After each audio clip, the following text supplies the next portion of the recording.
Okay, so gawin na natin ang iyong reading, Taurus.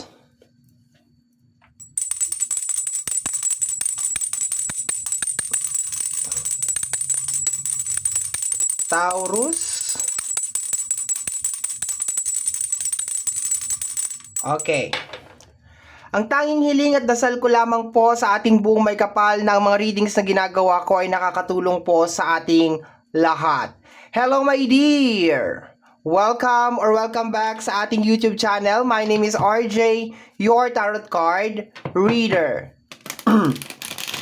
At ang gagawin po natin ngayon is yung ating daily reading para po to sa araw ng June 10, 2026. Titingnan natin kung ano mga eksena, kaganapan at kung ano-ano pa na maaari mong makasalubong sa araw na ito.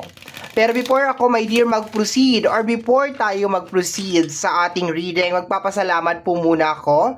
Maraming salamat po sa ating mga abangers. Sa mga walang sawang naghihintay at nag-aabang ng kanilang mga readings, thank you very much. Gusto ko rin po magpasalamat dun sa ating mga bagong subscribers. Hello my dear, welcome po sa ating channel and I hope na mahanap nyo po dito. Una, mag-enjoy po sana kayo dito sa ating channel or mahanap po ninyo dito kung ano man po yung hinahanap ninyo or mai-provide ko sa inyo my dear kung ano yung hinahanap ninyo. Okay? Let's go. Ang katinalalamunan ko. Okay, we have here the energy of the Page of Pentacles. Okay, kumain kasi ako na matamis. So, if ang trabaho mo talaga is talking, stay away from sweet foods. No, lumayo ka sa mga matatamis. Kasi siguradong magko-create yan ng mucus sa iyong throat. Okay. So, kasi may kasalanan? Ako. Hindi nakatanggi sa temptation. Okay. We have here the energy of the Page of Pentacles and the Ten of Cups. Okay. Ang ganda ng energy niya, my dear, kasi nakukuha ko dito na parang may pinag-aaralan ka sa loob ng pamilya o sa loob ng relationship. Okay? Sa energy ng Page, direction tumutukoy sa usapin ng pera. Pero pwede din, my dear, na pinag-aaralan mo yung emotion mo as of this moment. Although, yung pag-aaral ng emotion is dala-dala yan ni Page of Cups. Pero to the point na this is an illusion card, the Ten of Cups, this is a happy card at the same time illusion card, okay? So, ang nakukuha ko dito, my dear, is ngayong araw na to, pinag-aaralan mo, my dear, yung mga possible na nagiging problema sa usapin ng pinansyal. Yung mga bagay, my dear, na may kinalaman sa pangarap lang, illusion lang. Yung mga ganon, my dear, no? Ayaw mo na ng ganon, no? Tinitingnan mo na maigi kung nasaan ba dito yung totoo? Nasaan ba dito yung hindi? At the same time, nadadamay din doon, my dear Taurus, yung area ng emotion. Okay? So, sa emotion mo, my dear, nandoon yung pakiramdam na dapat ba na naaawa ko sa kanya? Dapat ba na iniintindi ko siya? Dapat ba na naapektuhan ako sa ginagawa niya? Dapat ba na huminto ako nang dahil galit siya? Dapat ba na yung ganon, no? May mga ganon ako nakukuha dito sa energy na to, and this is very nice, my dear, kasi sa dinami-dami ng sinabi ko, it is just more on recognizing, my dear, kung nasaan yung illusion sa loob ng buhay mo o nasa loob ng relationship. Nasaan yung energy na matagal mong hinawakan na posibleng illusion lang. Na posibleng hindi naman mag-work kung mag-isa ka lang. Actually, mag-work siya kung mag-isa ka lang.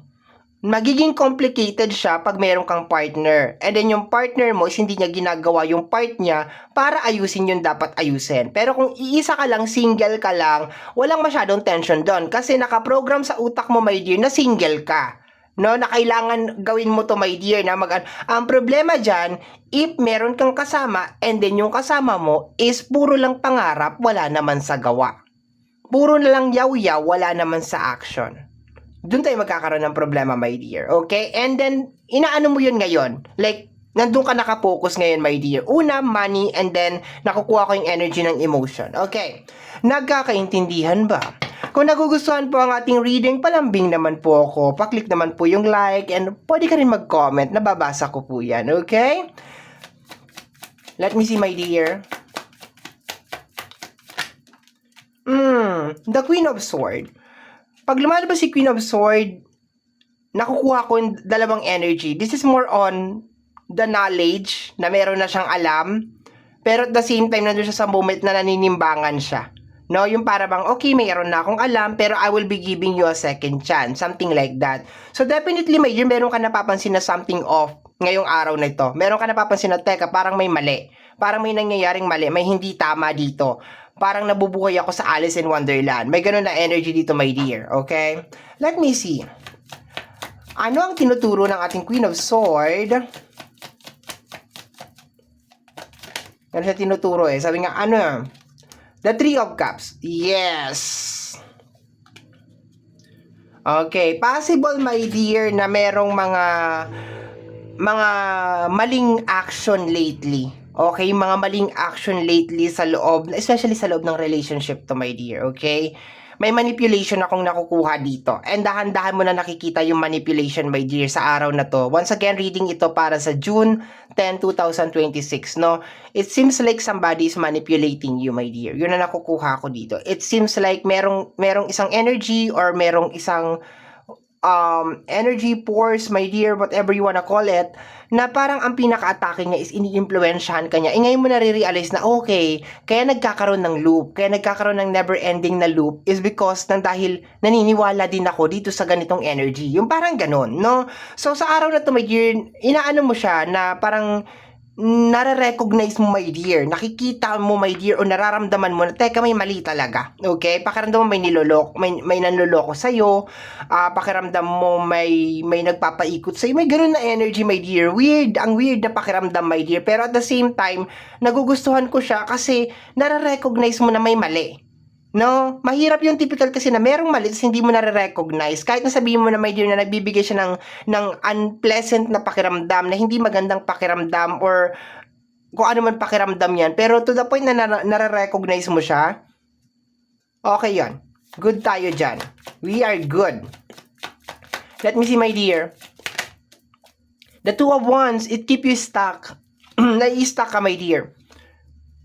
Ayaw mo ng ganito, hindi talaga ito yung program ng katawan mo or ng ano mo, yung program mo is like stable na energy.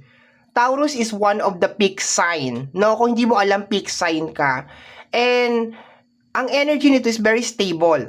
Gusto nito ng stable na, ang Taurus is more on stable kasi talaga yan eh. It's more on gusto niya ng something na fix, something na hindi na aalisin, something na nandiyan na.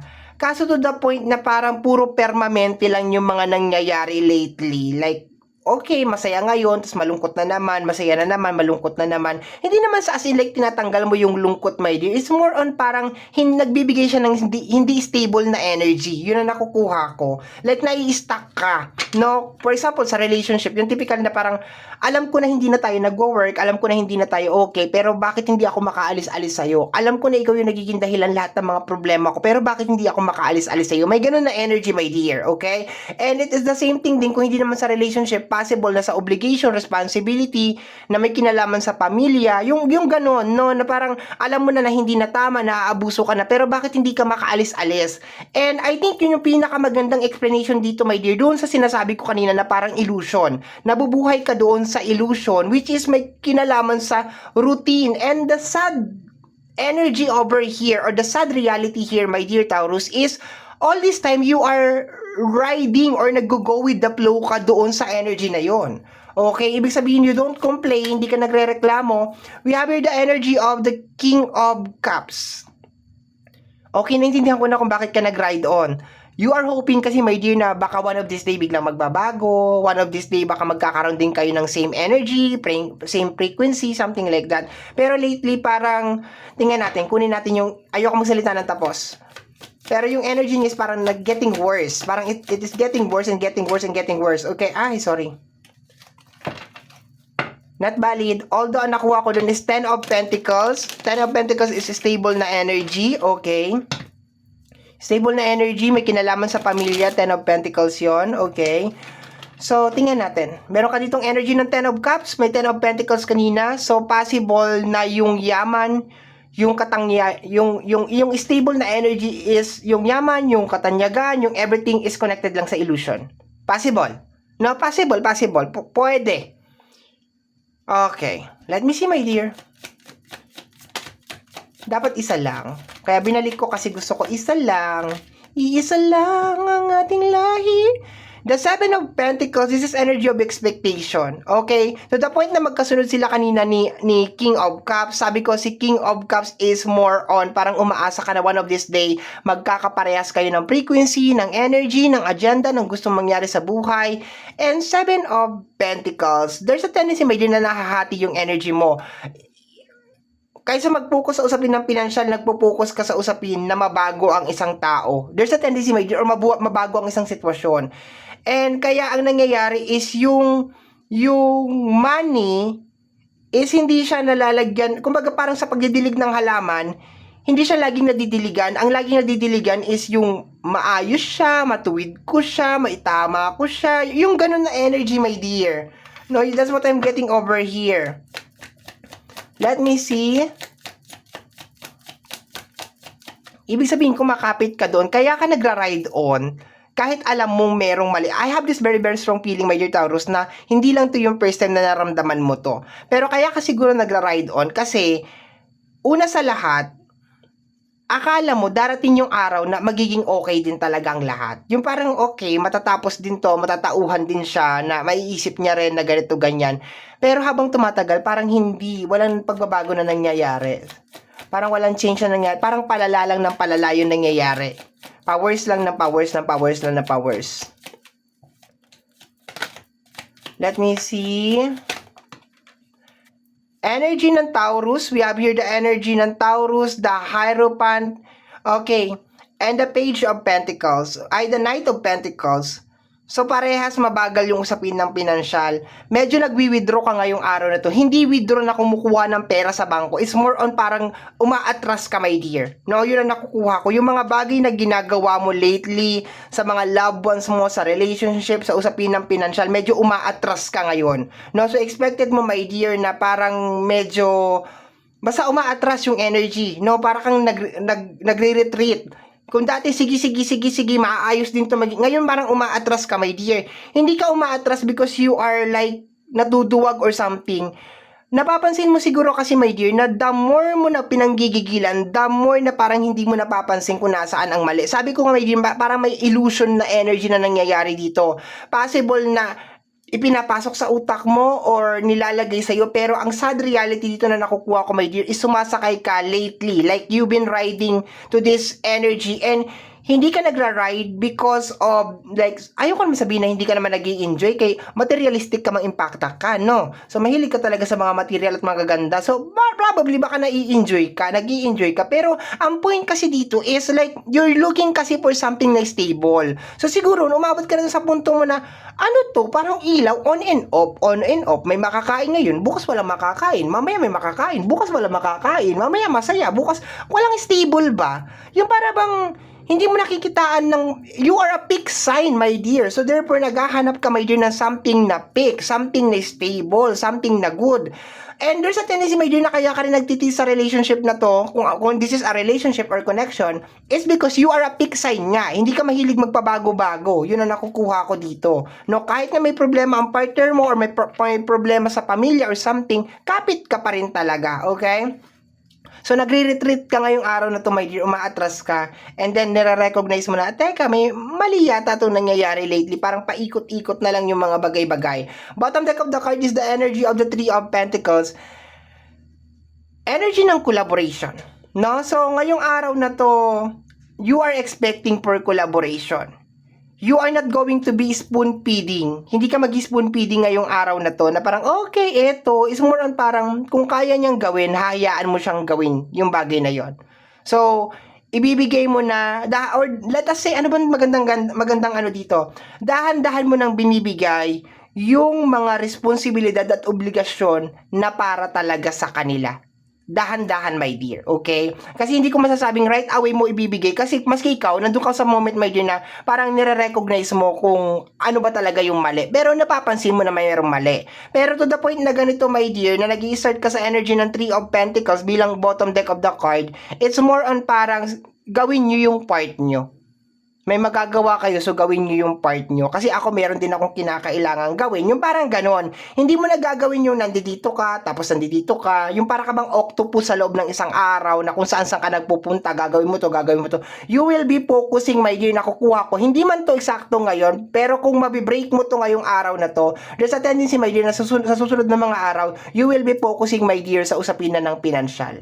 Like, you will be working really, really hard. You will be focusing, my dear, sa usapin ng pinansyal, and at the same time i-maintain mo na, my dear, na ibalik talaga sa kanila yung mga obligasyon at saka mga responsibility na dapat talaga sila talaga ang gumagawa. Okay? So, my dear Taurus, yan ang nasagap nating message, energy para sa araw na ito, June 10, 2026. Kagaya po ng sinabi ko kanina sa bandang unahan ng ating video, ang tanging hiling at dasal ko lamang po sa ating buong may kapal ng mga readings na ginagawa ko ay nakakatulong po sa ating lahat. Maraming salamat po. Thank you, my dear. Bye-bye. Take care of yourself.